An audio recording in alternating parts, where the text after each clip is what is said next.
저녁 기도에 오신 여러분을 환영하고 축복합니다. 이 시간 우리가 온 마음 다해 하나님을 예배하길 원합니다. 함께 찬양하시겠습니다.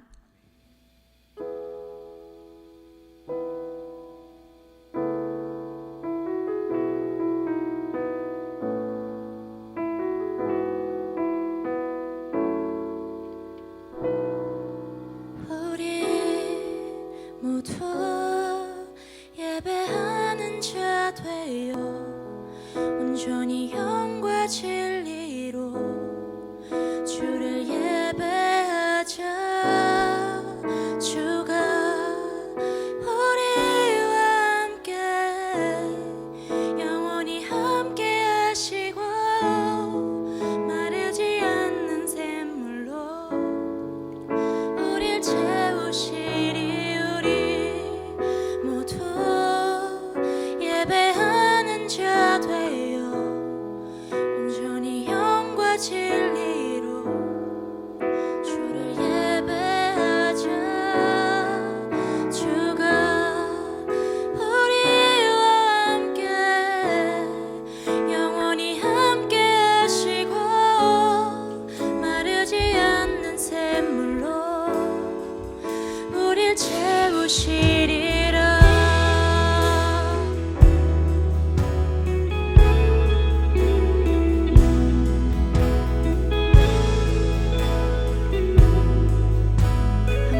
하시겠습니다. 우리 모두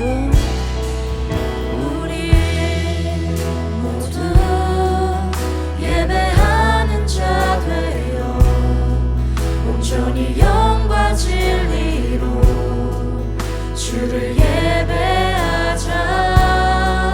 주가 우리와 함께 영원히 함께 하시고 마르지 않는 샘물로 우릴 채우시리. 우리 모두 예배하는 자 되어 온전히 영과 진리로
어디서보다 좀 귀하신 어린 양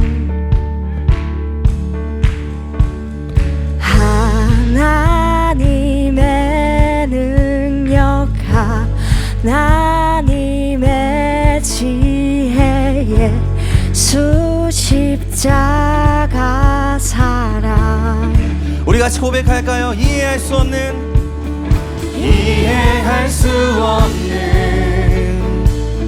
죽음 뒤의 승리 그리스도 생명의 반석 주를 더욱 사랑 아름다우신 주 온 맘 다해 온 힘 다해 모두 드리리 주를 더욱 사랑 아름다우신 주 온 맘 다해 온 힘 다해 주를 경배해 할렐루야 우리 주님을 경배하면서 나아갑시다 우리가 신령과 진정으로 나아갈 때 예수님이 기뻐 받으실 그런 예배를 우리가 주님 앞에 영광 올려드리길 소망합니다. 아멘. 우리 목소리 올려서 고백할까요? 갈보리 십자가 갈보리 십자가 등 높이 섰도다 존귀하신 어린 양 아멘. 하나님의 능력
온 맘 다해 온 힘 다해 모두 드리리 주를 더욱 사랑 아름다우신 주 온 맘 다해 온 힘 다해 주를 경배 우리 두 손 들고 고백합시다 주를 더욱 사랑 아름다우신 주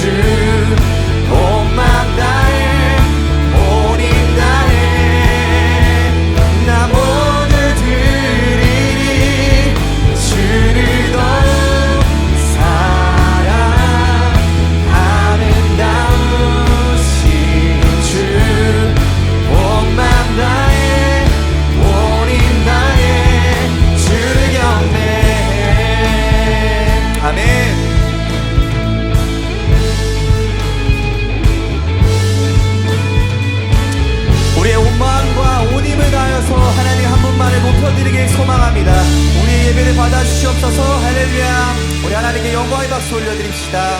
아멘.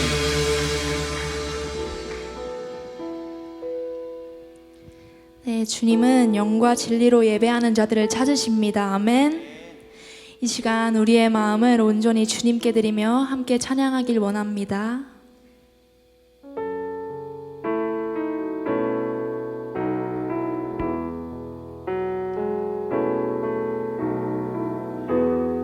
나의 눈 열어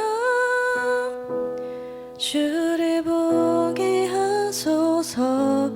정직한 예배 순전한 마음을 드리는 빛나간 나의 소망 주께로 돌이키며 오직 주님만 사랑하게 하소서. 나의 눈 열어 주를 보게 하소서.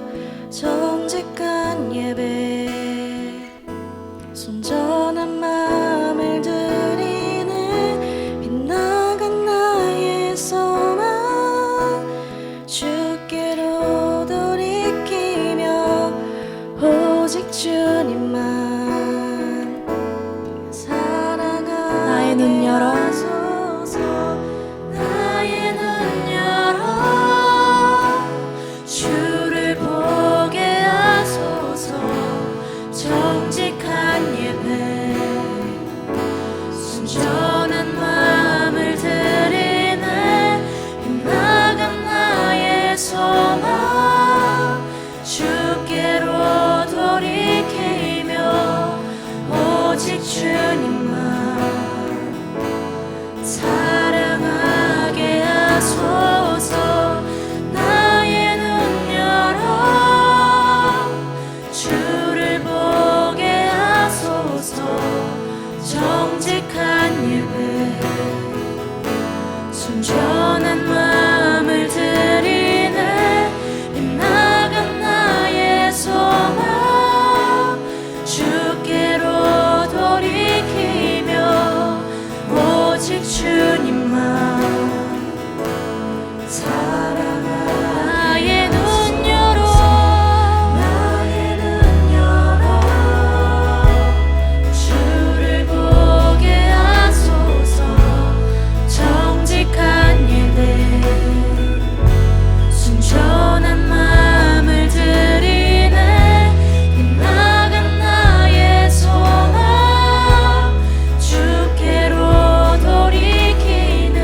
우리가 정말 주님이 부르신 곳에서 예배하길 원합니다. 아멘. 그동안 우리의 예배가 감사와 그 본질을 잃어버리고 예배의 주인이신 하나님을 온전한 마음으로 예배드리지 못했던 것을 용서하여 주시옵소서.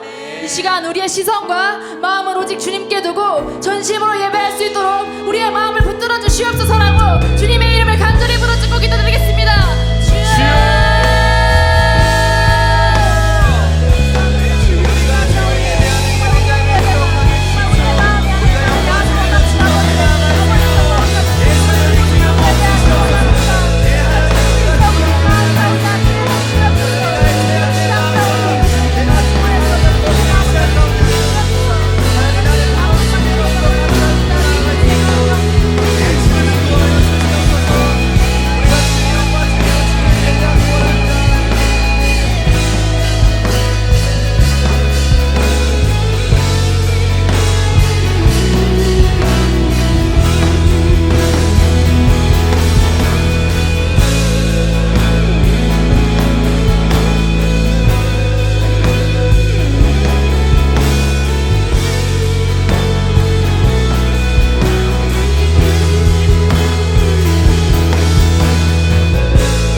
하나님 감사합니다. 오늘 우리의 예배의 자리로 불러주심에 감사합니다.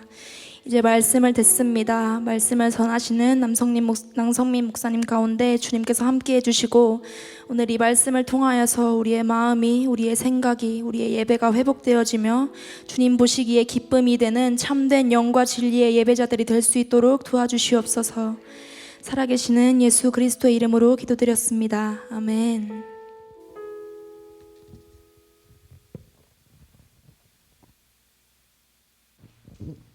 네, 요한복음 4장 21절에서 26절 말씀 같이 읽도록 하겠습니다. 저 한 절, 여러분 한 절 이렇게 읽도록 하겠습니다.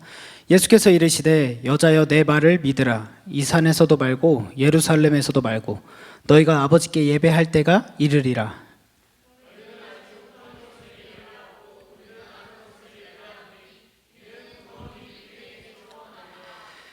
아버지께 참되게 예배하는 자들은 영과 진리로 예배할 때가 오나니 곧 이때라. 아버지께서는 자기에게 이렇게 예배하는 자들을 찾으시느니라.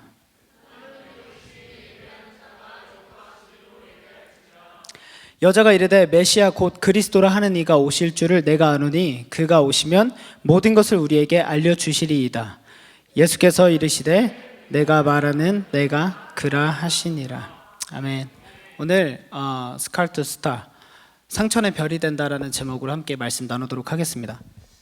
간단히 저를 모르시는 분들도 있으실 테니까 저를 소개하면은 래퍼 활동도 하고 있습니다. 그래서 래퍼기도 하고요. 그래서 이제 남성민이란 이름은 이제 그냥 저희 가족들한테만 씁니다. 그래서 누가 남성민 목사님 하면 솔직히 어색해요. 그래서 제가 황규민 목사님한테도 계속 이제 남성민 쓰지 말아달라, 다비드남이라고 써달라 이렇게 하는데 규민 목사님이 어색해하세요. 서로 어색하게 잘 지내고 있습니다. 래퍼로 지내고 있고 또 목사로서 지금 사역을 하면서 사역을 하고 있는데요. 지금 천안의 신부동에 교회를 이제 3월에 개척했습니다. 그래서 나노처치라는 이름으로 개척을 해서 사역을 하고 있고 혹시 여러분들 중에서 천안 쪽에 계시는데 교회를 정착하지 못하거나 찾고 계신 분이 있다면 오시면 아니면 문의 주시면 저희가 반갑게 맞이하도록 하겠습니다. 저는 이 수요 예배가 특별합니다. 왜냐면 저도 이 자리에서 은혜를 이제 많이 받았어요. 대학교 시절에 이 수요 저녁 기도회는 꼭 참석을 했었습니다. 저는 그래서 이렇게 나름 생각을 했죠. 이 수요 저녁 기도회가 나사렛 대학교 기도의 약간 심장이다. 이곳에서 저는 은혜도 많이 받았고 응답도 많이 받았고 하나님에 대한 체험도 많이 했고 간절히 부르짖을 수 있었던, 어쩌면 본교회에서 채우지 못했던 그 청년들의 열정과 에너지를 쏟을 수 있었던 그런 예배였습니다. 근데 저는 사실 원래 제목이 이거였어요. 도대체 왜 예배하는데? 여러분들에게 이런 좀 질문을 던지고 싶었어요. 이 자리는 사실 강요된 자리가 아니죠. 여러분들이 자발적으로 온 예배장이죠.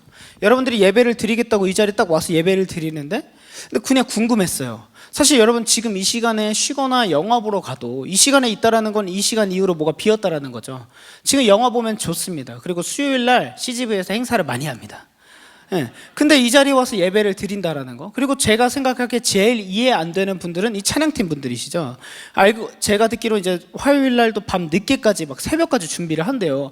얼마나 힘듭니까? 저는 하나님께 딱 한 가지 감사한 게 있어요. 저는 제가 노래를 못하고 악기를 잘 못 다루는 것에 굉장히 감사합니다. 내가 찬양팀을 했으면 100% 그 찬양팀은 7번도 더 와야 됐을 것이다. 찬양팀 하시는 분들 진짜 리스펙합니다. 근데 여러분들에게 이 예배를 함께 드리는데 예배의 본질과 의미를 좀 되새겨보고 하나님을 부르신 우리는 어떤 삶인가를 함께 나눠봤으면 좋겠습니다. 오늘 본문에 포함된 4장은 주로 이제 사마리아 여인, 수가성 여인, 우물가의 여인이라고 불리는 한 여인에 대한 이야기가 이제 서두로부터 쫙 시작이 됩니다. 근데 이제 이 여인은 어떤 여인이냐면 일단 사마리아인인데요. 사마리아인이 이때 시대적인 배경으로 어떤 사람이냐면 그러니까 솔직히 말씀드리면 이제 유대인들에게는 개만도 못한 존재였어요. 이게 무슨 의미냐면 예수님이 이제 유대라는 땅, 그러니까 예루살렘을 포함한 땅이 유대 땅이에요. 그 예루살렘에서 이제 갈릴리로 넘어갑니다. 갈릴리 호숫가에서 이런 것처럼 갈릴리로 넘어가는데 보통 이제 유대인들은 어떻게 하냐면 이 피해가요. 이 사마리아 땅을 안 밟으려고. 왜 사마리아 땅을 그렇게 피해가냐면 일단 유대인들이 제일 싫어하고 극도로 주의하는 게 이제 여기는 순수혈통이잖아요. 순혈. 그래서 우리 유대인들끼리만 결혼을 해서 어떤 피도 섞이지 않은 순수혈통이다. 왜냐면 우리는 하나님께 선택받은 백성 선민이다 이거잖아요. 근데 이들은 이제 물론 역사적인 배경도 있지만 즉 이방인과 피가 섞이게 돼요. 그러니까 유대인들에게 얘네는 어떠냐면 잡종, 배신자, 이단이에요. 그러니까 조금 더 우리 개념으로 생각하면은 약간 친일파 아니면은 그것보다 신사참배 같이 우상에게 절을 한 존재 같은 존재로 여겨요. 근데 지금보다 그 당시는 훨씬 더 셌죠. 근데 예수님께서 아무도 가지 않는 땅에 굳이 구태여 그 사마리아 땅으로 들어가십니다. 근데 여러분 이 사마리아인 중에서도 유대인들이 다 비난하고 멀리하던 사마리아인 중에서도 여자입니다. 오늘의 주인공이 성경에 나오는 인물이 여자인데 사마리아 여인이에요. 당시에는 여러분 인권이 없어요. 여자들 중에서. 근데 이 여자에게는 또 어떤 흠이 있냐면 무려 남편이 5이 있었습니다. 과거형이에요. 5이 있었고 현재는 6번째 남자랑 살고 있어요.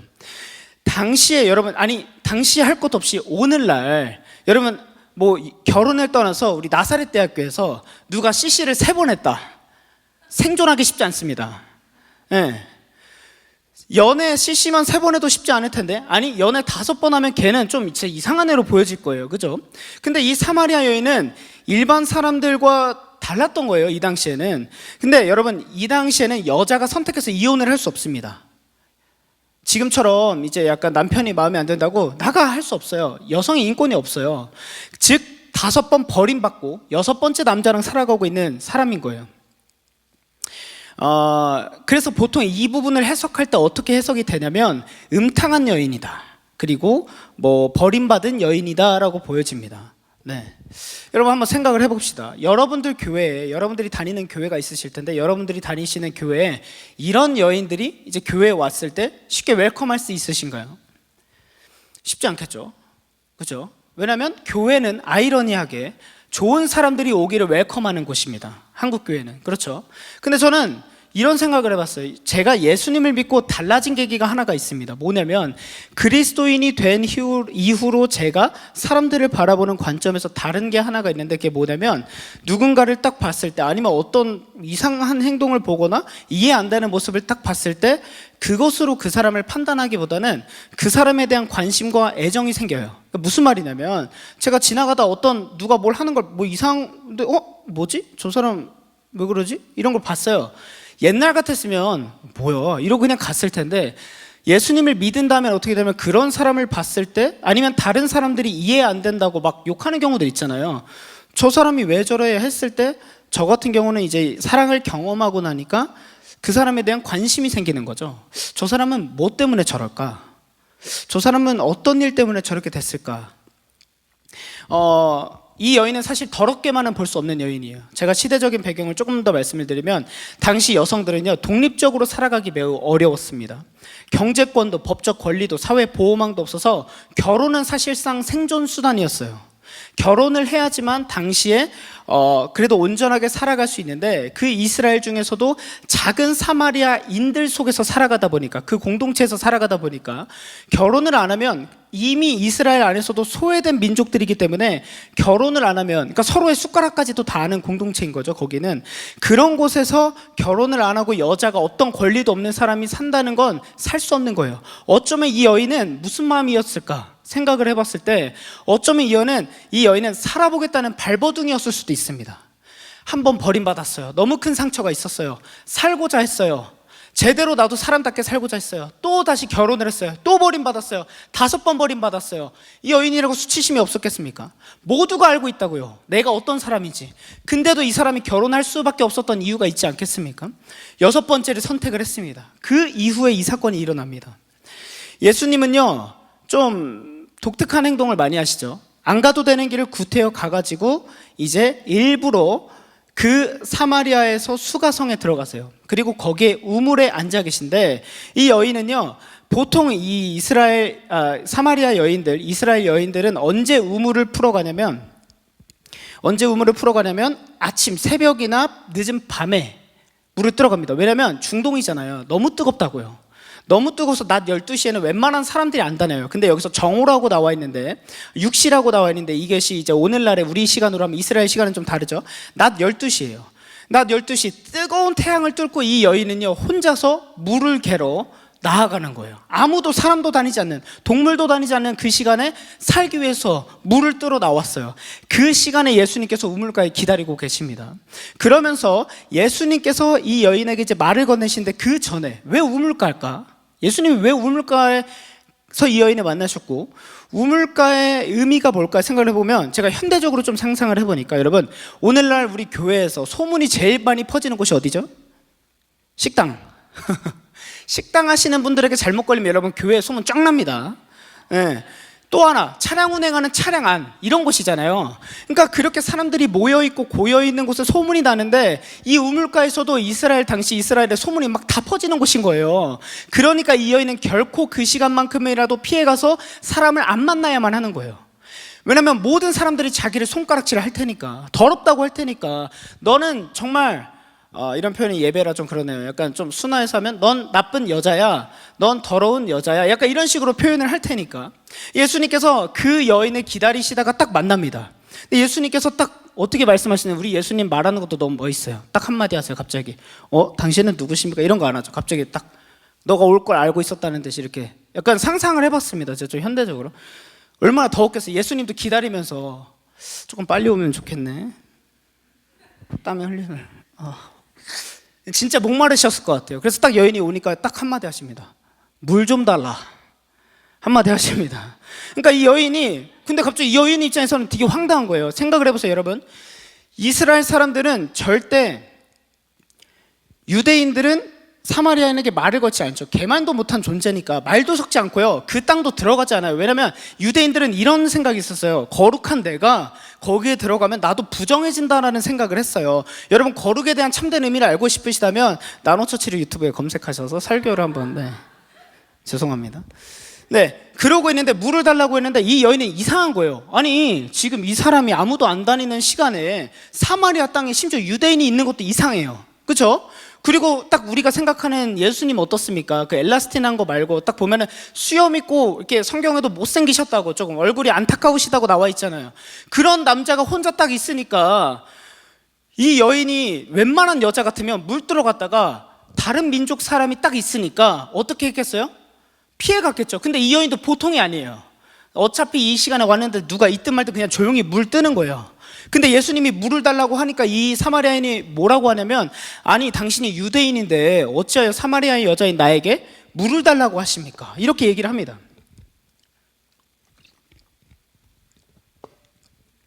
그러면서 그냥 물을 기르는데, 예수님은 항상 예수님의 대답은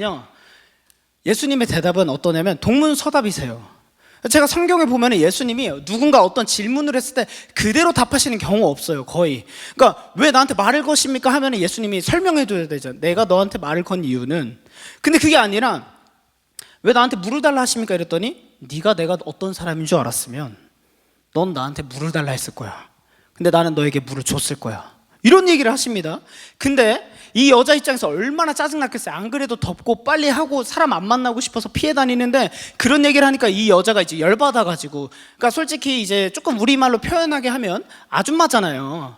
예? 아줌마니까 우리 아줌마들 얼마나 무섭겠습니까? 아니 이 양반이 진짜 이게 미쳤나. 지금 뭘 모르나 본데 우물에 있는 건 우린데 바가지를 들고 있는 건 나밖에 없잖아요. 그죠? 그리고 이 우물 안이 깊어요. 아저씨 잘 보세요. 안 보여? 손으로 안 뻗진다고. 나 아니면 이 물 풀어줄 사람이 없는데 지금 당신이 뭔데 나한테 뭐 물을 나한테 달라고 하라고. 이게 이런 상황이에요. 지금 어이가 없죠.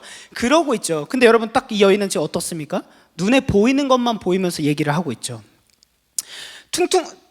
퉁명스럽고 쌀쌀맞게 대하고 있어요. 그러면서 이 여인이 한마디를 더 하는데 뭐라냐면, 이 우물은 우리 조상 야곱이 파낸 우물이에요. 이게 이 사람들의 자부심이었어요. 뭐였냐면 그 사마리아 땅 수가성 근처에 있는 우물은 야곱이 실제로 판 우물이에요.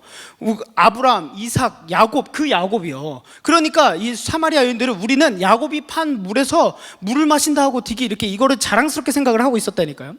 그러고 있는데 그러면서 얘기를 하는 거죠. 아니 그러면 당신이 뭐 야곱보다 크다는 소리입니까 지금? 뭐 하자는 겁니까? 얘기를 합니다. 근데 여러분 제가 왜 사마리아 여인이 이렇게 퉁명스럽고 쌀쌀맞게 대했을까? 제가 사역을 하면서 한 가지 느낀 경험이 있어요. 뭐냐면 사랑은 받아본 놈이 할 줄 안다. 무슨 말이냐면 사랑을 잘 많이 못 받아본 사람 있죠. 반대로 상처가 많은 사람 있죠. 저는 어떤 걸 경험했냐면 제가 22살부터 사역을 시작했는데 22살부터 24살까지 2년간 이제 전도사 사역을 하는데 거기에 상처가 많은 애들이 굉장히 많았어요. 저는 몰랐는데 양부모 제도가 있었어요. 그러니까 입양도 아닌데 그러니까 위탁 개념의 부모도 있었어요. 그래서 이 애를 이제 위탁해서 맡기면 나라에서 돈을 주고 이 애를 키워주는 거예요. 근데 그 부모님이 잘 키워주지 않으셨고 가정 환경이 굉장히 어려운 애들이 많았고 굉장히 힘든 지역이 있었어요. 그래서 걔네들이 방황도 많이 했고 막 소년원도 가고 저도 경찰서도 갔다 오고 이런 사역을 했었어요. 상처 많은 애들이 가득하고 있으니까 어떠냐면 애들이 마음이 이렇게 동그랗다고 쳐봅시다. 주먹 동그랗다고 치면은 누군가 상처되는 말을 하거나 이 사람들에게 상처를 주면 날카로운 말이 정말 칼날처럼 이거를 치는 거예요. 그럼 어떻게 돼요? 둥그렇던 마음이 갈라지면서 뾰족해지죠. 근데 상처가 많은 사람들은 온 마음이 다 이렇게 뾰족해진 거예요. 너무 많은 상처를 받으니까. 근데 이 사람에게도 숨겨진 속살이 있어요. 근데 이 속살을 쉽게 드러낼까요? 아닙니다. 왜냐하면 사람한테 상처받아 본 경험밖에 없기 때문에 쉽게 나의 속살을 드러내지 못해요. 사랑 많이 받아본 사람은 어떤 줄 아십니까? 자신의 약점을 드러내는데 겁이 없어요. 그냥 헬렐레도 했다가 야 너 이거 왜 그래? 이렇게 해도 나 그냥 그래? 나 원래 그래? 약간 이런 식으로 넘어갑니다. 왜? 다른 사람들이 나에게 공격을 해보거나 상처 준 경험이 별로 없으니까 사람은 이 경험에서 느껴지죠. 이 여인도 그런 거예요. 너무 많은 상처를 받고 나니까 그 누구에게도 자신의 속마음을 사실 드러내고 싶지 않은 거예요. 자신의 인간적인 모습을 드러내고 싶지 않은 거예요. 그래서 여러분 까칠한 사람 있죠. 상처가 많은 사람 있죠. 누구보다 여린 사람입니다. 그 사람 보고 야 쟤 왜 저래? 이렇게 하기보다는 우리가 그리스도인이라고 한다면 조금 더 그 친구에게 다가가서 그 마음을 헤아려 줄 수 있는 여러분들이 되길 주님의 이름으로 축복합니다. 다시 말씀으로 넘어와서 예수님이 이제 뭐라고 하냐면 야곱보다 당신이 큽니까? 그런데 역시 예수님 똑바로 대답을 안 하십니다. 자꾸 이상한 대답해요. 이 물을 마시는 사람은 다시 목마르지. 근데 내가 주는 물을 마시면 영원히 목마르지 않아. 내가 주는 물은 영생에 이르게 하는 샘물과 같아. 샘물은 뭡니까? 계속해서 샘솟는 물인 거죠. 이렇게 말씀을 합니다. 근데 여러분 생각을 해보십시오. 이 말을 들었을 때도 내가 사마리아 여인이라고 생각하면 이 말 듣고 마음이 열릴까요? 지금 뭔 소리야 할 것 같죠. 근데 이상하게 사마리아 여인이 이때부터 태도가 바뀝니다. 뭐라 그러냐면 사마리아 여인이 바로 이렇게 얘기해요. 선생님, 그 물을 나에게 주셔서 목마르지도 않고 또 물 기르러 여기까지 나오지 않게 해주세요라고 얘기를 합니다. 이 사마리아인이 자신을 감추고 있던 모습에서 어떤 예수님의 한 말을 듣고는 자신의 가장 연한 속살을 드러내기 시작한 거예요. 자신의 진정한 마음을 드러내기 시작하는 거예요. 그게 뭘까요? 해결되지 않은 갈증이 있는 거예요. 이 여인에게는. 여러분 결혼을 6번째 남자랑 살고 있다라는 거, 그리고 온 세상 사람들에게 손가락질 당하고 있다라는 거, 그 가운데서도 이 여인은요 뭔가 살고자 하는 욕망이 있었던 거예요. 살고 싶었던 거예요. 근데 예수님께서 그걸 아시잖아요. 예수님은 여러분들의 중심과 마음의 본질을 아시잖아요. 그러니까 예수님께서 그걸 꿰뚫어 보시고 이상한 얘기가 하시는 게 아니라 이 여인에게 가장 필요한 말을 하신 거죠. 내가 주는 물을 마시면 넌 영원히 목마르지 않아. 그러니까 이 여인은 자신이 느끼지도 못했던, 어쩌면 나는 왜 이렇게 살까? 나는 왜 이렇게 실패적으로 살까? 나는 돌이킬 수 없는 삶인가? 이런 생각에 빠져 있을 때 그 말을 듣고 이 여인은 생각을 하게 됩니다. 나도 좀 사람답게 한번 살아보고 싶다고, 잃어버린 의미를 좀 되찾고 살아보고 싶다고. 그게 지금 이 여인의 지금 바락인 거예요. 그러면서 예수님께서 또 이상한 말을 하세요. 가서 네 남편을 불러와라, 이렇게 말합니다. 그러니까 이 여인이 이래요. 전 남편이 없습니다. 예수님께서 이렇게 말하죠. 넌 남편이 5이나 있었고 지금 살고 있는 남자도 네 남편이 아니지, 네 말이 옳다라고 얘기를 해주십니다. 여러분, 예수님은 이 여인의 모든 상황을 다 알고 있었어요. 그러면 우리에게 적용해보면 어떨까요? 여기 있는 여러분들의 모든 삶을 다 알고 계십니다. 이 자리에서 무슨 생각으로 예배를 드리고 계신지, 이 자리에서 무슨 생각으로 섬기고 계신지 여러분들의 중심과 본질을 다 아시죠? 예수님은 명확한 게 있습니다. 여러분들의 중심과 여러분들의 죄악과 여러분의 상처와 견딜 수 없고 남에게 회피하는 모든 걸 다 아심에도 불구하고 우리 예수님이 우리에게 기쁜 소식 되시는 것은 뭐냐면, 세상처럼 그 우리의 상처와 그 싸매진 것을 들춰내서 야, 얘 이것밖에 안 되는 애야 라고 손가락질 하려는 것이 아니라 그걸 회복시켜주고 품어주려고 이 땅에 오신 분이 바로 우리 예수 그리스도라는 겁니다. 네 말이 옳다라고 얘기를 해주니까 이 여자는 자신의 결핍, 자기의 상처를 다 드러났지만 예수님의 그 따뜻한 마음에 어떻게 하냐면, 선생님은 보니까 선지자이십니다. 우리 조상은 여기서 예배드리고 선생님네는 뭐 예루살렘에서 예배를 드려야 된다고 합니다 라고 하는데, 여러분 보십시오. 지금 어떤 상황이냐면 이 여인은 자신의 모든 상처와 자신의 해결되지 않는 게 누군가에게 다 드러났어요. 그런데 남들에 의해서 손가락질 당하는 정도로 드러난 것이 아니라 이분이 나에 대해서 꿰뚫고 있었다고요. 그리고 이 여인도 마음이 열렸어요. 당신은 주님이십니다. 나를 알고 계시군요. 근데 여러분, 살고자 했던 이 여인이 나온 질문이 뭡니까? 그러면 인간적인 생각으로 이랬을 것 같아요. 아니, 그러면 당신 주여, 제가 어떻게 살면 되겠습니까? 제가 지금 이 남자와 사는 게 맞겠습니까? 제가 이렇게 살아가면 되겠습니까? 근데 이 여인은 이걸 물어보지 않아요. 자신의 생사가 달려있는 문제에 대해서 하나님 물어보지 않아요. 뭘 물어보냐면 이 여인은 오히려 예배에 대해서 물어보고 있습니다. 하나님, 예배가 뭡니까? 어떻게 예배를 드려야 되는 겁니까? 예배가 무엇입니까? 여기서 드려야 됩니까? 저기서 드려야 됩니까? 우리는 그리심산이라고 모세가 축복한 땅에서 예배를 드립니다. 그걸 보고 사마리아인들은 우리가 바른 예배를 드리고 있어라고 얘기를 합니다. 근데 당신네 유대인들은 예루살렘에서 예배를 드리잖아요. 그게 맞습니까? 이게 맞습니까? 예배가 뭡니까? 지금 예수님한테 이렇게 물어보고 있습니다. 여러분, 이 여인의 가장 깊은 갈망은 결국 예배였습니다. 근데 여러분, 반대로 돌려서 이렇게 얘기를 하고 싶어요. 이 여인의 갈망이 왜 예배였을까요? 그리고 왜 예수님께서 이 여인에게 이렇게 찾아오셨을까요? 여러분들 다 기억하시기 바랍니다. 여러분들의 생사가 걸린 문제, 어떤 아픔과 어떤 괴로움과 눈물밖에 안 되는 문제 속에서도 우리가 찾아야 할 것은 바로 예배이기 때문인 것입니다. 예배를 회복하지 않으면 안 됩니다. 저는 청년들 상담을 많이 합니다. 요즘에 이제 개척하고 신방을 많이 하는데 안타깝게도 우리 교회에 오겠다고 하는 애들보다 안 오려고 하는데 상담만 하는 애들이 꽤 많아요. 밥값이 많이 나가고 있습니다.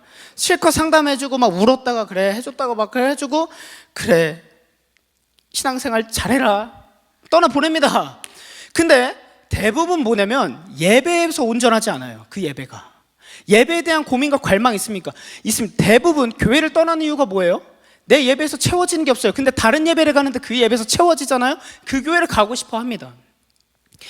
여러분, 제가 중학교 때 토익 시험을 고등학교 때 토익 시험을 봐야 된 적이 있었어요. 제가 이제 학과로 오기 위해서 전액 장학금 받으려면 토익이 몇 점 이상 됐어야 돼서 토익 시험을 봐야 되는데 주일밖에 시간이 없어서 주일날 어쩔 수 없이 시험을 보러 가서 예배를 처음으로 살면서 빠졌습니다. 그때 목사님한테 겁나 혼났습니다. 저는 따졌죠. 아니 뭐 아무리 그래도 저 시험은 봐야 되니까 장학금 받아야 되잖아요. 이게 부모님을 위한 거 아닙니까? 라고 했는데 저한테 돌아온 대답은 이거였어요. 생뚱맞게. 예배는 생명이야. 네가 성적보다 생명이 더 중요하니? 아니요. 예배는 생명이야. 네가 예배를 빠뜨린다는 것은 생명보다 그게 더 중요하다고 고백을 하는 거야. 그리고 우리의 생명은 예수 그리스도에게 달려있어. 넌 예수 그리스도를 저버린 거야. 저를 완전 배반자로 몰아가시더라고요. 돌아보니까 그게 맞았습니다. 여러분, 예배는 생명인 줄 믿습니다. 우리가 예배 드릴 수 있는 게 뭡니까? 여러분, 단 한 명도 빠짐없이 우리의 공통점이 두 가지가 있어요. 첫 번째, 곧 죽는다는 거. 두 번째, 다 죄인이라는 겁니다. 여러분들에게 질문 던져보겠습니다. 뭐 찬양팀부터 다양한 사역자, 저를 포함해서 한 말씀이라도 제대로 붙잡고 살아가십니까, 여러분? 또 넘어지고 나 이제 하나님 말씀대로 살겠습니다. 제가 이렇게 이 자리에서는 좀 이렇게 할 수 있는 건 저희 교회에서는 굉장히 순한 양으로 설교를 합니다. 안 믿는 애들도 있어서. 근데 이 자리는 여러분들이 선택해서 예배자로 살겠다고 오신 분들이죠. 여러분들 말씀이나 제대로 지키고 사십니까? 그러면 여러분들의 신앙의 기본기가 잘 되어 있습니까? 신앙의 기본기가 뭡니까? 예배자로서 사는 삶이죠. 왜 예배자가 우리에게 그렇게 중요합니까? 오늘 콘티를 봐서 이제 제가 제 본문과 내용을 넘겨줬지만 예배에 대한 가사가 엄청 많아요. 와, 우리나라 찬양의 예배가 이렇게 중요하다는 걸 인식하고 있구나. 왜 그럴까요? 여러분, 우리는 예배조차 드릴 수 없었어요. 구약으로 넘어가 볼까요? 죄 있는 사람은 성전에 가는 즉시 바로 즉사했습니다. 제사장조차도 정결의식을 다 치러도 그 안에 조금이라도 죄가 있으면 들어가서 죽었습니다. 그래서 몸에 밧줄을 묶었죠. 끌어내렸죠. 제사장도 죽을 수 있었으니까. 아무도 예배 드릴 수 없습니다. 우리는 감히 저도 구약이라고 치면 들어오다 다 죽었겠죠. 근데 예배를 드릴 수 있는 건 뭡니까? 예수 그리스도 때문인 것이죠. 예수 그리스도가 예배 드릴 수 없는 우리의 모든 죄악의 짐을 십자가에 못 박혀 죽고 구약의 모든 율법을 성취하시고 휘장이 갈라지고 우리에게 선포하셨죠. 너는 이제 앞으로 자유하게 예배할 수 있는 존재가 됐다. 제사장만이 예배 드리는 게 아니야. 누구든지 예배를 드릴 수 있어 라고 선포해 주신 것이죠. 그렇기 때문에 이 예배가 우리에게 복음인 것입니다. 예배는 아무거나 있는 게 아니에요. 그냥 대충 드릴까 하는 게 아니에요. 우리의 전부이자 그리스도인이라는 살아있는 증표가 바로 예배인 것입니다. 그러면 예수님께서 이때부터 이제 예배에 대해 설명을 해주시는데 어떻게 설명을 해주시냐면 예수님께서 첫 번째로 가르쳐 주시는 예배의 본질이 있습니다. 21절 오늘 본문 말씀인데요. 21절 한번 띄워주시고 읽어주시면 감사하겠습니다. 시작.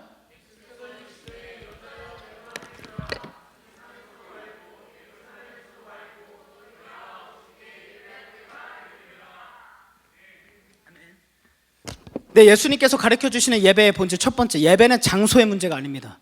여러분, 이 경건관이 수많은 예배가 이루어졌죠. 방학에도 쉬지 않는 예배 현장이죠. 이 곳이 거룩한 곳일까요? 아닙니다. 거룩하지 않아요. 전 래퍼입니다. 목사이자 래퍼예요. 그걸 분리시키고 싶지 않아서 목사도 래퍼라고 하는 거예요. 다비드남이라고 하는 거예요. 제가 목사는 나는 거룩한 직분이니까 목사는 거룩해, 래퍼는 자, 이렇게 하고 싶지 않았어요. 왜냐하면 예수님이 저를 두 가지로 부르셨으니까 나는 똑같다라고 싶어서 멋있는 척 하려는 게 아니라 그러려고 한 거라고요. 네, 진짜 갑자기 왜 그랬는지 모르겠는데 근데 여러분, 어디가 거룩한 게 아니에요. 우리 다음 주에 어디서 예배 드립니까? 햇세드 광장에서 예배 드리죠. 그러면 원래 우리가 여기서 예배를 드려야만 진리인데 저기 가니까 여기는 좀 영적으로 약하겠다? 기도가 쌓이지 않았다? 이거 다 잘못된 표현이에요. 기도가 쌓이는 게 어디 있습니까, 여러분? 우리가 여기서 이 교회는 기도가 많이 쌓인 교회? 어른분들 그거 많이 하시죠? 그거 좋지 않아. 명심하십시오. 거룩한 예배당은 없습니다. 예배가 거룩한 것입니다. 거룩한 예배의 곳은 없습니다. 거룩한 아버지께 예배 올려드리는 자체가 거룩인 것입니다. 여러분, 예배를 생각할 때도 이번 예배 은혜 많이 받았어, 목사님 설교가 좋았어, 그런 거 중요하지 않습니다. 예배는 월십 서비스라고 합니다. 무슨 의미냐면 우리가 사랑하는 하나님 아버지께 올려드릴 수 있는 유일한 한 가지가 이 예배밖에 없어요, 사실. 그래서 월십 서비스라고 하는 거예요. 우리가 하나님 앞에 올려드리는 유일한 서비스 한 가지. 근데 이 예배를 소홀히 하시겠습니까? 이 나대는 예배가 많았어요. 저는요, 대학교 다닐 때 월, 화, 수, 목, 금, 토, 주일 매일 예배 드렸습니다. 왜? 하나님 사랑하니까. 예배 왜 드리십니까? 많은 대답들이 있겠죠. 하나님을 만나고 싶어서요, 주님을 사랑하니까요, 사모하니까요, 더 경험하고 싶어서, 더 알고 싶어서요. 다 좋습니다. 매일 예배 드렸었습니다. 왜요? 사랑하니까요.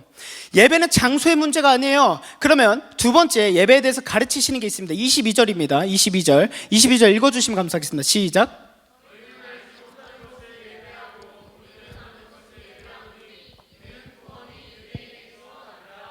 유대에서 난다는 건 뭐냐면 예수 그리스도 메시아 대망사상을 얘기하는 것이고요. 여기서 중요한 것은 뭐냐면 너희들은 지금 예배하는 것을 알지 못한다. 지금 사마리아 여인의 예배의 문제는 뭡니까? 대상을 알고 있지 못해요. 알지 못하는 걸 예배하고 있어요. 그러면 어떻게 됩니까? 예배가 종교 현상밖에 안 됩니다. 노력으로 예배를 이뤄내려고 해요. 그래서 막 자기를 가혹하게 하고 막 힘들게 하면서 거기서 얻는 뭔가 도파민과 성취감으로 난 드디어 뭔가 했다라고 생각을 합니다. 아닙니다. 예배는 아버지께 드리는 것입니다. 근데 아버지께 예배를 드리는 것에는 어떤 노력도 사실 필요하지 않아요. 우리의 몸이 이 자리에 와 있으면 되죠. 그죠? 여러분들이 있는 곳에서도 예배할 수 있죠. 우리가 예배에 다른 이유는 우리는 예배를 올려드리는 분이 누군지를 아는 것이고 그 다른 예배들은 다 모르기 때문이죠. 이 사마리아 여인은 어떻습니까? 예배 자리에 사실 남편을 뒀던 거예요. 그러니까 채워지지 않았던 거죠. 하나님의 자리에 다른 것을 채워놓은 거예요. 다 아는 말씀이죠. 헛되니 모든 것이 헛되도다. 이 여인이 실제로 경험하고 있었던 거예요. 6번이나 채워봤어. 새로운 사람으로 안 채워지는 거예요. 왜? 하나님이 있어야 될 자리에 다른 존재가 있으니까. 지금 이 말씀입니다. 여러분들이 예배드려야 할 자리에 누가 있습니까? 찬양팀 수고하고 대단하십니다. 근데 여러분들의 열정과 헌신이 아버지께 향해 있지 않다면 잘못됐습니다. 설교하는 저도 그렇습니다. 제가 이 자리에서 잘하고 싶은 마음이 있을까요? 있죠. 이 자리에서 설교하는 건 저에겐 은혜 받은 자리에서 설교하는 건 특별하죠. 그러나 제가 중심이 하나님의 말씀을 온전히 선포하고자 하는 마음이 아니라 나 이렇게 잘해 이런 걸 드러내려고 한다면 잘못된 것이죠. 온전한 예배 아닙니다. 예배의 마지막 포인트 말씀드리겠습니다. 예배의 마지막 포인트는 뭐냐면 예배는 때의 문제라는 거예요. 때. 무슨 말이냐면 여러분 예배는 예수 그리스도가 온 이후로 이미 오신 예수 그리스도의 이름으로 드려지는 게 예배죠. 우리는 예수 그리스도로 예배를 드릴 수 있는 존재가 되었습니다. 그렇게 살아가서 우리는요, 구약은 원래 안식일 지켰죠. 토요일. 우리는 지금 안식일 지킵니까? 안 드립니다. 주일날 예배 드립니다. 요즘에는 점차 열려서 토요 주일 예배도 합니다. 일요일날 이 일에서 예배를 못 드리는 사람들을 위해서. 그게 율법적으로 틀렸다라고 말할 수 있겠지만 우리는 신약 백성으로서 정죄만은 할 수 없습니다. 예배가 중요한 거기 때문이죠. 왜 그럴까요? 예수 그리스도가 이 땅에 오신 때부터 예배는 시작됐습니다. 그리고 우리는 이 땅에 예수님이 오신 이후에 살아가는 우리 모든 존재는 이 예배의 시대를 살아가는 겁니다. 예배 때라는 건 현재형이에요. 그 시대에 쓰여지는 게 아니라, 그러면 여러분들이 살아가면서 모든 삶의 자리에서 하나님을 경배하고 찬양하듯이 살라고 하지 않습니까? 그게 예배인 거예요. 여러분들이 살아가는 자리에서 그리스도의 향기가 되고, 왜 빛과 소금의 역할을 감당해야 됩니까? 그게 예배이기 때문인 겁니다. 주일날 우리는 한 번 예배 드립니다. 나머지 6일을 세상 가운데 살아갑니다. 저는 이렇게, 우리 교회는 선교적 교회로서 이렇게 생각합니다. 주일날 모이는 거 중요하죠. 안 오면 제가 가만 안 두죠. 근데 더 중요한 거 있습니다. 예배 드리고 돌아가서 세상 가운데 그지같이 사는 거, 이게 더 찌질한 예배자입니다. 아닙니다. 예배에서 회복되고 안식을 누리고 하나님이 나의 전부입니다, 주님으로 제가 다시 한 주 살겠습니다 고백하고 돌아가서 더 열심히 잘 살아야죠. 그리스도인이니까. 세상은 예수님을 우리로밖에 볼 수 없지 않습니까? 예배는 삶과 열개되어 있습니다. 사마리아 여인이 이 이후에 나타난 삶을 보면요, 예수 그리스도 복음을 영접하고 나서 자신의 삶이 완전히 바뀌어버립니다. 여러분들, 예배는 지금이자 일상이고 이 자리에 있는 것만이 예배가 아니라 돌아가서 여러분들이 혼자 있는 그 자리가 더욱 절실한 예배의 자리입니다. 아무도 없는 곳에 나 혼자 죄짓기 쉬운 곳에서 나는 예배로 씨름하고 있는 겁니다. 하나님을 선택할 것인가, 죄악을 선택할 것인가, 끊임없는 씨름 가운데 놓여있다고요. 하나님을 그걸 바라보고 계십니다. 마지막 예배의 포인트는요, 24절입니다. 읽어주시면 감사하겠습니다. 24절 시작.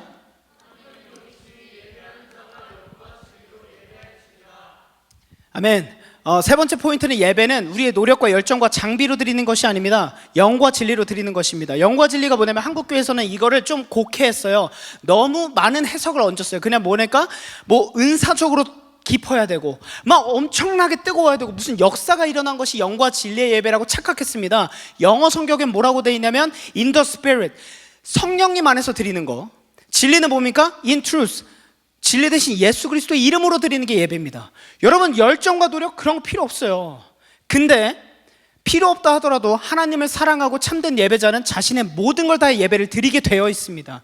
내가 하나님을 사랑하고 하나님을 경험하고 예수 그리스도의 사람, 복음의 사람으로 살아가기 소망하면 자연스럽게 내 모든 걸 다해서 하나님을 찬양하고 예배할 수밖에 없습니다. 왜? 하나님만이 나의 전부이시기 때문입니다. 그리고 세상에서 살든 교회에서 살든 하나님만이 나의 전부입니다. 내가 하나님이 기뻐하시는 것에는 타협하지 않겠습니다 라고 고백을 하는 자가 그리스도인이고 예배자라고 하는 것입니다.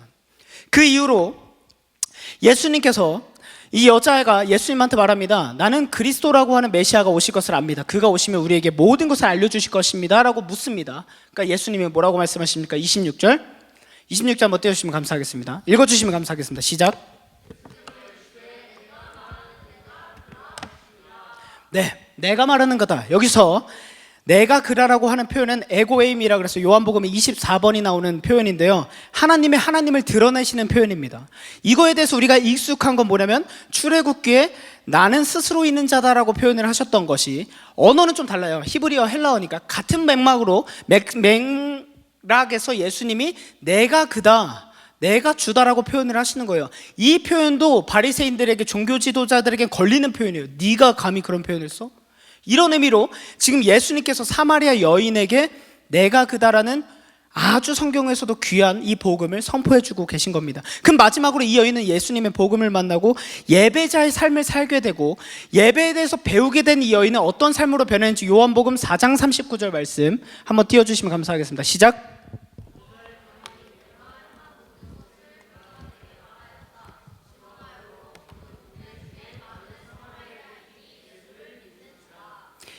예수 그리스도를 믿는 삶에서 예수 그리스도를 또 전하는 삶으로 바뀝니다. 이 여인에게 문제가 뭐였어요? 다시 돌아가 볼까요? 세상에 손가락질 받는 사마리아 여인이었습니다. 이 여인이 예수님을 만납니다. 그리고 그 갈망이 있었습니다. 채워지지 않는 거, 그곳에는 하나님이 필요하다라는 걸 알려주시고, 그것이 뭐였습니까? 예배를 회복하는 거였습니다. 그래서 예수님께서 예배에 대해서 알려주십니다. 그 이후로 어떻게 됩니까? 예수님을 영접하고 예배가 회복이 되면 어떻게 합니까? 이 여인이 동네에 가서 사람들을 피하던 여인이 사람들을 찾아다닙니다. 쾅쾅쾅, 이거 나와보세요. 내가 예수님을 만났습니다. 우리가 기다리던 메시아를 만났습니다. 근데 이 여인이 어떻게 전했는지는 나와 있지 않지만 많은 무리가 예수님을 믿었다고 나와 있습니다. 그래서 예수님을 그 자리에 초대하는데 사마리아인들이 어떻게 하냐면, 예수님 그리스도요, 더 머물러 주십시오 해가지고 예수님께서 거기 이틀간 더 머무르십니다. 이렇게 바뀝니다. 예수님을 증언하는 자로, 예수님을 대언하는 자로, 복음의 증인으로 이 사마리아 여인이 바뀌어버립니다.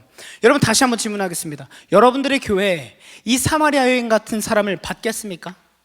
웰컴 하시겠습니까? 해야 됩니다. 교회는 좋은 사람을 가려내는 곳이 아니라 사랑으로 덮어주는 공동체입니다. 여러분, 우리는 저 또한 다 죄악이고 악인이지 않습니까? 다 악해요. 누구도. 예배도 예수 그리스도의 이름과 성령 안에서 드리는 거지 우리가 탁월해서 드릴 수 있는 거 아니잖아요. 예배 전문가가 어디 있겠습니까? 그렇죠? 나는 예배 좀 쳐. 딱 오면은 이쯤 되면 기도하겠구나. 다 알긴 하죠. 무려 34년 경력의 예배자니까.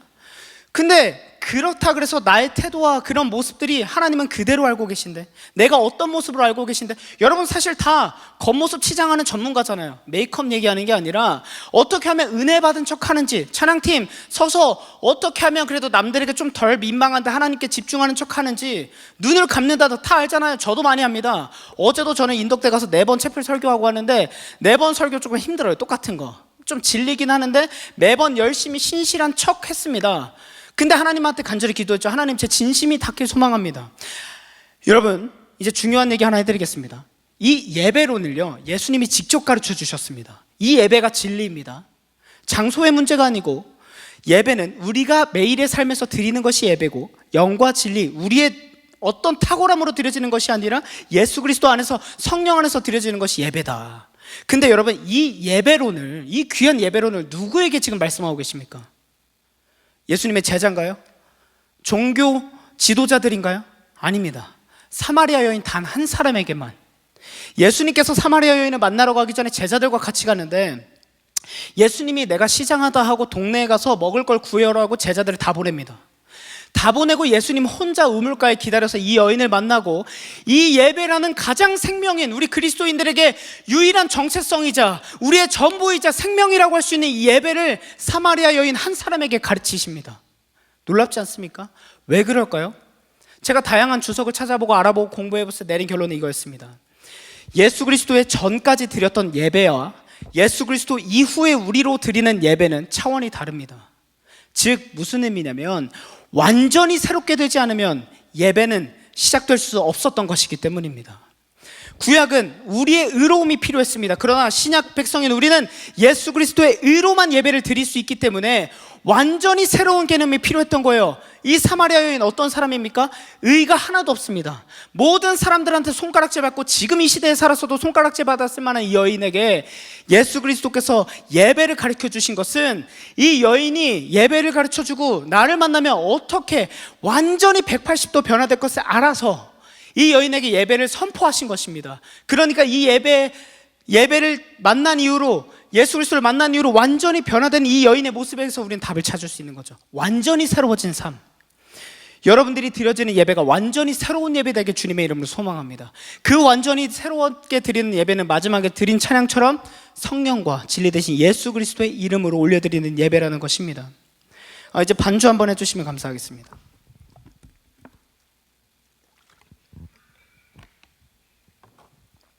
제가 이제 원래 이 예배 설교 제목을 도대체 왜 예배하는 대로 잡았었어요. 보냈다가 오늘인가 어제 바꿨는데, 이제 뒤에서 PPT 넘기는 이제 아는 친구가, 아는 동생이 이제 저희 교회 이제 청년인 민성이에게 물어봤대요. 야, 니네 목사님 설교 제목이 이거 스칼트 스타 이게 뭐냐, 이게 약간 본문하고 무슨 매치가 되는 거야? 이렇게 얘기를 했다 하더라고요. 그래서 우리 민성이가 어떻게 했냐면 화를 냈대요. 막 그래, 목사님 뜻이 있겠지만 그냥 알아서 들어. 어디 교만한 보고 있나? 제가 사실 예배에 대한 말씀으로만 준비하고 기도하면서 하나님께 저에게 확장시키시더라고요. 제목이 이렇습니다. 상처는 별이 된다. 저 스카에서 C를 T로만 바꾸면 별이 되죠. 무슨 의미일까요? 저는 이런 생각을 했어요. 성경에서 가장 많은 상처가 있는 사람이 누굴까? 어쩌면 이 여인일 수 있겠다. 그죠? 근데 이 여인에게 예수님께서 직접 찾아가셨을 뿐만 아니라 여러분들에게도 예수님이 직접 찾아가 주신 것처럼 예수님께서 이 여인에게 직접 찾아가셨을 뿐만 아니라 이 여인에게 예배를 가르쳐 주십니다. 그리고 우리는 이 여인의 이야기에 담겨있는 예배를 보고 예배를 배웁니다. 그리고 예배를 드리며 예배자의 삶을 살아갑니다. 얼마나 영광스럽습니까? 그죠? 누군가는요, 자신의 상처를 꽁꽁 싸맵니다. 드러내지 않고 싶어요. 네? 막 숨기고 싶어요. 근데 여러분, 상처는 숨기고 꽁꽁 싸매고 그러면 어떠냐면 덧나고 흉이 져요. 그리고 그 상처에 뭐가 생기냐면 결핍이 생겨요. 그러면 어떻게 되냐면 나의 상처를 가리려고 자꾸 헛된 걸 찾아다녀요. 연애를 너무 많이 한다든가, 뭐 자꾸 명품을 많이 산다던가, 자꾸 뭔가 다른 거를 함으로써 자꾸 채우려고 해요. 근데 이 사마리아 여인이 보여주는 거예요. 다 헛됐어.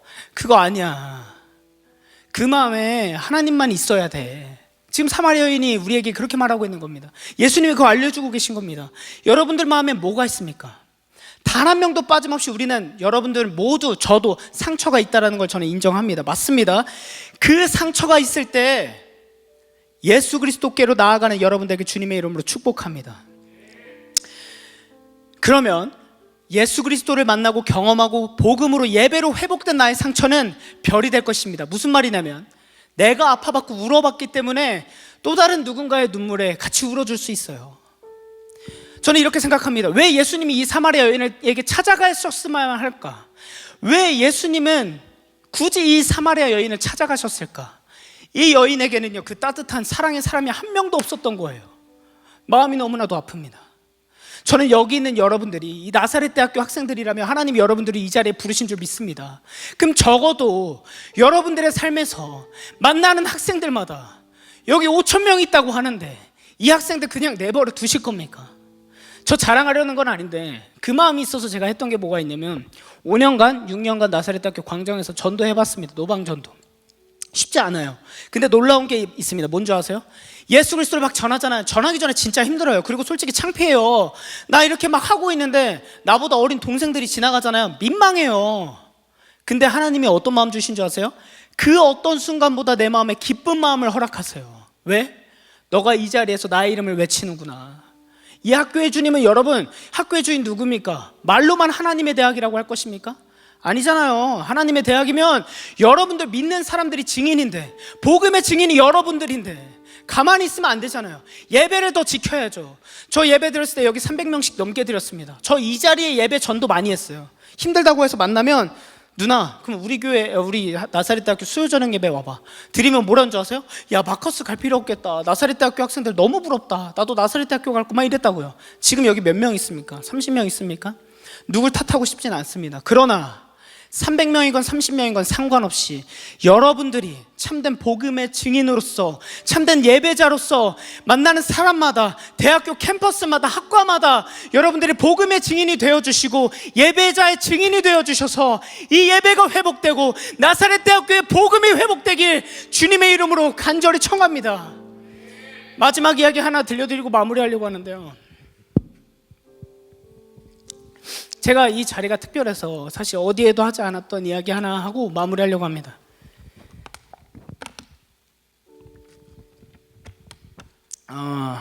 아나한테 허락을 받고 하는 건데요, 제목이 상처가 별이 된다니까. 저도 겪고 있는 이야기를 여러분들에게 풀어드림으로써 같이 도전하고 싶습니다.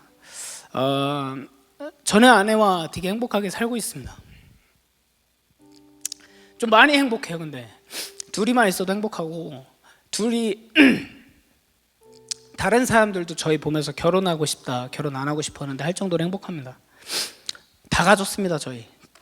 근데 한 가지 없는 게 있습니다. 아기가 없습니다. 아기. 저희 5년 됐습니다, 결혼한 지. 아직 아기가 없습니다. 그래서 병원에 갔습니다.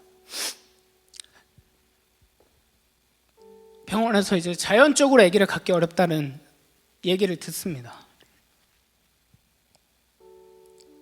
근데 제가 힘든 게 아니라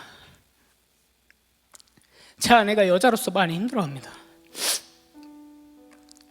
그걸 보는 게 힘든 것 같아요. 혼자 울고, 진짜 밝은 사람인데 혼자 울고 힘들어하는 걸 보면 마음이 미어집니다. 애기 나도 안 가져도 돼요, 뭐 괜찮아. 우리 둘이 어쩐지 너무 행복하고, 우리 너무 보기 좋고, 너무 모든 게 완벽해. 우리에겐 이 정도 은혜가 좋게. 가시 하나 있어야 되잖아. 애기 없어도 돼.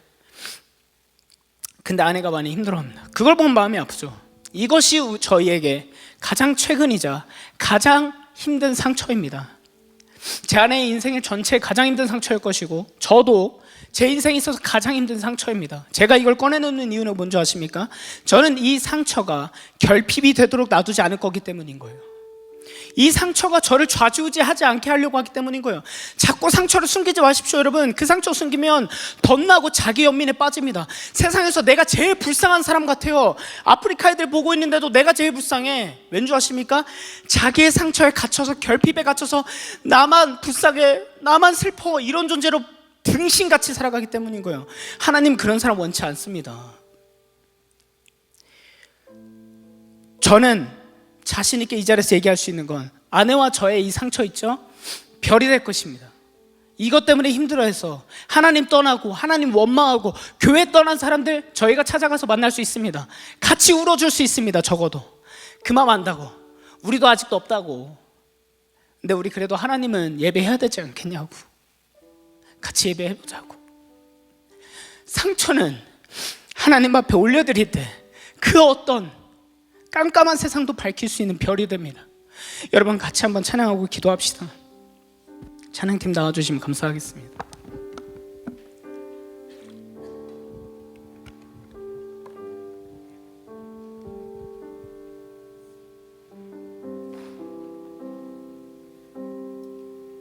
여러분, 우리는 어떤 눈물과 고통도 우리의 예배보다 앞설 수 없는 줄 우리는 믿습니다. 어떤 슬픔과 좌절과 아픔이 와도, 결혼이 취소가 되고, 뭐가 안 되고, 취업 탈락하고. 제 아내는요, 취업 잘 안 되는 분 있습니까? 제 아내한테 찾아가시기 바랍니다. 3개월 동안 3번의 취직이 실패가 됐어요. 그래서 사실 이거 비밀인데, 나사렛 대학교도 저희한테 빚진 게 있어요. 출근하기 이틀 전에 갑자기 취소해버려가지고 저희 아내랑 제가 나사렛 대학교 사랑해서 참았지, 이거 고소해도 됐거든요. 참았습니다. 전문가, 취업 상담 전문가에 찾아가시기 바랍니다. 우리 같이 한번 찬양했으면 좋겠습니다. 보소서 주님, 주님 마음 내게 주소서. 함께 찬양하도록 하겠습니다.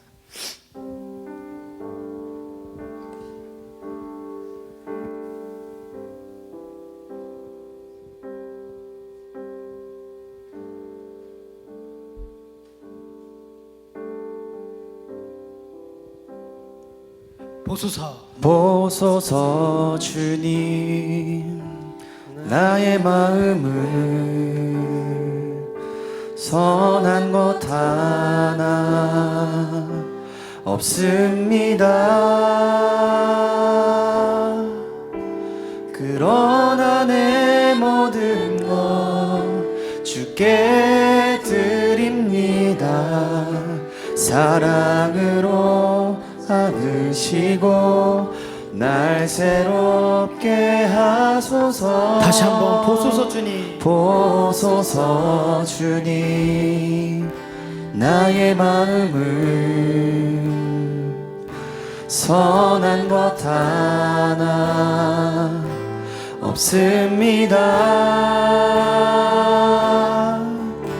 그러나 내 모든 것 주께 드립니다. 사랑으로 안으시고 날 새롭게 하소서. 주님 마음 내게 주소서. 주님 마음 내게 주소서. 내 아버지 주님 마음 내게 주소서. 나를 향하신 주님의 뜻이 이루어지도록 주님 마음 다시 한번 주님 마음 내게 주소서. 우리 가슴에 손을 얹고 찬양해볼까요? 주님 마음 내게 주소서. 주님 마음 내게 주소서. 내 아버지 주님 마음 내게 주소서. 나를 향하신 주님의 뜻이 이루어지도록 주님 마음 내게 주소서. 여러분 자리 한번 일어나서 함께 기도해 주시면 감사하겠습니다. 첫 번째 기도 제목인데요. 기도 제목 한번 띄워주시면 감사하겠습니다. 제가 제 상처를 이렇게 드러낸 것은 이 눈물과 좌절이 저를 절대로 실패와 슬픔으로 무너뜨릴 수 없기 때문인 겁니다. 저는 그것보다 예수님을 더 믿습니다. 하나님을 더 사랑합니다. 어떤 슬픔과 아픔이 와도 이제는 내가 하나님보다 이거에 무너지지 않겠다라는 믿음 정도는 있습니다. 여러분들에게 권면하고 싶습니다. 여러분들에게 축복하고 싶습니다. 하나님, 첫 번째 기도 제목입니다. 나의 상처를 외면하지 않고 주님께 올려드립니다. 하나님, 누구에게도 말할 수 없었던 나의 아픔과 슬픔이 있습니다. 저도 혼자 아파하고 괴로워하고 울고 있는 상처가 있습니다. 누구에게도 치유받을 수 없고 겉으로는 괜찮은 척하고 있지만 누구에게도 얘기할 수 없이 혼자 무너지고 좌절했던 순간이 있습니다. 여러분, 그 상처 이 사마리아 여인처럼 하나님 앞에 올려드려야 됩니다. 그렇지 않으면 자기 연민과 결핍 속에서 헛된 것에 취해서 살아갑니다. 우상 만들고 살아갑니다. 이 시간 기도할 때 하나님, 나의 슬픔과 아픔을 하나님께 올려드리오니 주여 받아주시옵소서. 내 상처를 회복시켜 주시옵소서. 나를 사마리아 여인처럼 새롭게 해달라고 주여 한번 부르짖고 기도합니다. 주여,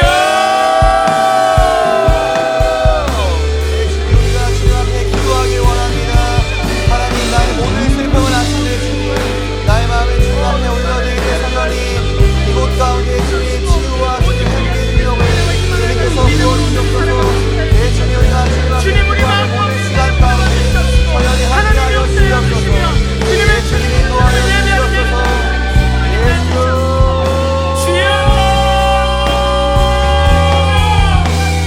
내 주님이 하심을 내가 더욱더 기도합니다. 하나님, 우리 마음 가운데 아프고 힘들고 좌절된 그 삶을 하나님 모른 채 하여 주지 말아 주시옵소서.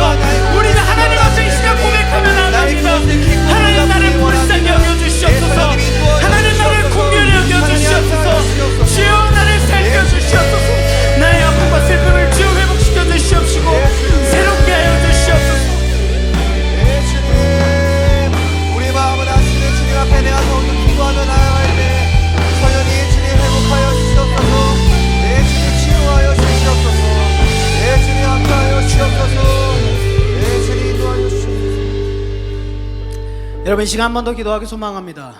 하나님, 나를 참된 예배자로 회복시켜 주시옵소서. 아멘. 제 평생의 삶에 하나님을 예배하는 예배자로 살아가게 하여 주시옵소서. 아멘. 예배는 형식이 아니라 만남입니다. 여러분들이 적어도 하나님을 사랑한다면, 누구보다 하나님을 사랑한다면 이 예배의 자리를 철저하게 지키시길 주님의 이름으로 축복합니다. 아멘. 채플이건 수요저녁 기도회건 학교에서 있는 예배건 여러분들의 본 교회건 그 예배의 자리를 철저하게 지키시길 바랍니다. 하나님의 사랑하는 사람은 자신의 영과 진리를 다해서 성령님과 예수 그리스도의 이름으로 그 무엇도 타협하지 않고 주님께 1순위로 올려드리는 것이 예배입니다. 하나님, 참된 예배자로서 내 삶을 하나님께 올려드리오니 내 삶을 받아 주시옵소서라고 이 시간 다시 한번 주여 한번 부르짖고 기도하겠습니다. 주여, 우리의 삶 가운데 참된 예배자로서 살아갈 수 있도록 은혜를 도와주시옵소서. 하나님, 우리가 모든 삶을 다해서 참된 예배자로서 부르신 곳마다 만나는 사람마다 예배자로서 살아가게 하여 주시옵소서. 복음의 증인으로 살아갈 수 있게 하여 주시옵소서.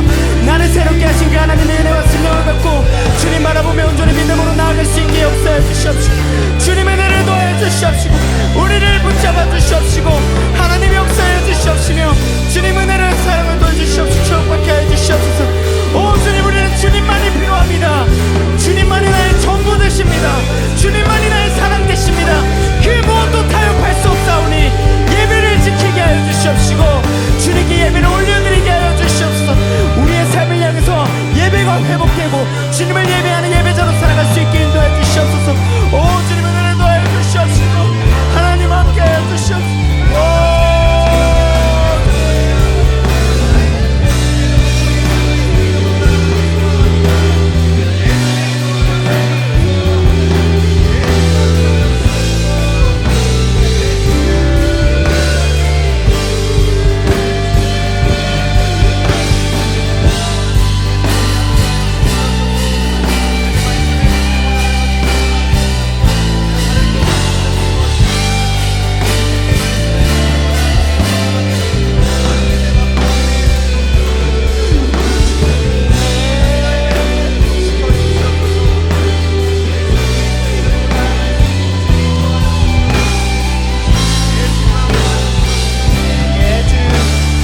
주님 마음 내게 주시옵소서. 주님 마음 내게 주소서. 내 아버지 주님 마음 내게 주소서. 나를 향하신 주님의 뜻이 이루어지고 주님 마음 내게 사랑을 가르치소서. 내게 삶을 가르치소서. 당신의 마음으로 용서하게 하소서. 주의 성령 내게 채우사. 주의 성령 내게 채우사. 주의 길 가게 하소서. 주님, 당신 마음 주소서. 주님 마음 내게 주소서. 주님 마음 내게 주소서. 내 아버지 주님 마음 이것이 여러분들의 진실된 하나님을 향한 고백이십니까? 주님 마음이면 되십니까? 향하신 주님의 뜻이 나를 향해서 이루어질 수 있도록 이 삶 가운데 우리 학교 가운데 이루어지게 소망합니다. 주님 마음 내게 주소서. 교회를 교회되게 교회를 교회되게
마지막 제목인 것처럼 한 가지 더 여러분들과 기도하기 소망합니다. 하나님, 우리의 상처가 예수 그리스도 안에서 온전히 회복되게 하여 주시옵소서.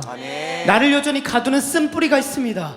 내가 앞으로는 이러지 말아야지, 교회에서 이러지 말아야지, 내가 섬기는 자리에서 이러지 말아야지 함에도 불구하고 나오는 나의 쓴뿌리가 있습니다. 그 쓴뿌리로 누군가 다쳐갑니다. 하나님, 온전히 회복시켜 주셔서 이것이 누군가를 살리는 복음의 별이 되게 하여 주시옵소서. 우리를 사용하여 주시옵소서. 이 학교를 사용하여 주시옵소서라고 다시 한번 주여 한번 부르짖고 기도합니다. 주여.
진정한 부흥의 날 오늘 임하도록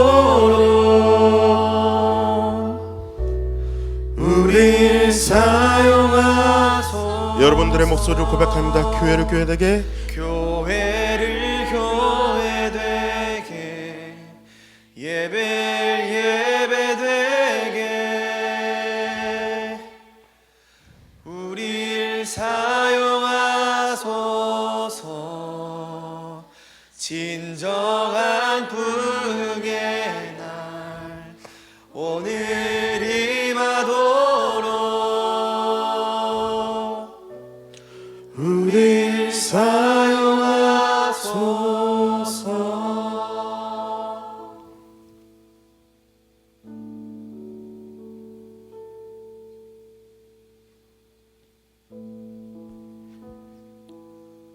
여러분들 이곳에 오늘 무엇을 예배하십니까?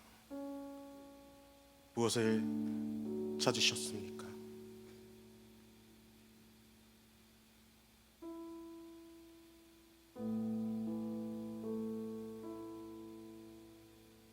제가 이 예배 자리 가운데 있은 지 벌써 8년째 되는데 점점 예배하는 인원이 줄어들어가고 점점 하나님을 찾지 않는 사람들이 많아지는 걸 보면서 참으로 마음이 아프더라고요. 사실 그래서 오늘 마지막 기도 제목조차도 사실 적지 못하고 있었습니다.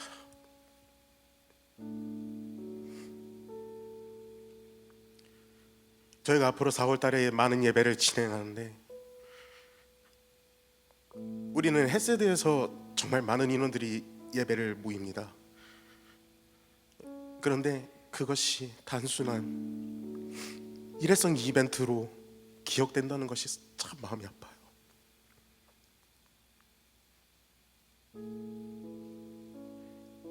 이곳에서도 예배를 하고 저곳에서도 예배를 하는데 왜 이곳에서는 예배 자리는 사람들이 안 오지? 단순히 그것이 우리가 잘못 방향을 잡고 나아간 것이어서 그런가? 정말 많은 고민을 하게 되는데요. 여러분들 가운데 마음속에 무엇을 예배하고 계십니까? 누구를 예배하고 계시죠? 누구를 찬양하고 있습니까? 오늘 찬양의 가사 교회를 교회되게 예배를 예배되게 진짜 마음이 아픈 가사입니다. 교회가 교회되지 못하고 예배가 예배되지 못하는 그 가사를 담아낸 곡이 참 우리의 마음을 아프게 합니다. 이 시간 함께 기도하기 원합니다. 하나님, 우리 나사렛 대학교의 모든 예배 가운데 하나님이 주인 되심을 선포하고 우리 찬양의 가사가 우리가 듣는 말씀이 기도가 회복이 되어 우리가 이 세상에 그리스도를 닮은 제자로서 나아가 복음의 사명자들이 될 수 있도록 인도하여 주시옵소서. 우리를 사용하여 주시옵소서라고 우리 주님의 이름 간절히 부르